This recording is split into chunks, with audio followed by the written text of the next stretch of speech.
В этом учебном году студенты профессиональных училищ будут практиковаться на новом оборудовании. За счет федеральных средств в 5 учебных заведениях Хакасии открылось 11 новых мастерских. Например, в Аскийском профучилище у будущих автомастеров появилось новое оборудование.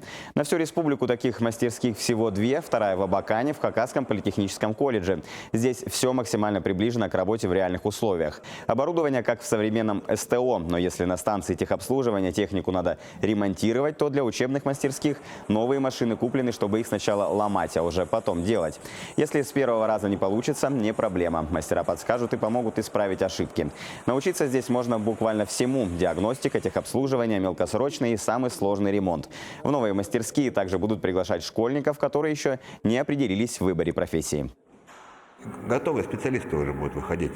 Теория и практика у нас совмещается вместе. На практике вот здесь уже конкретно с новыми автомобилями, с современным оборудованием, инструментами, приспособлениями, все технологически правильно уже выполняться будет. И качество обслуживания уже улучшается.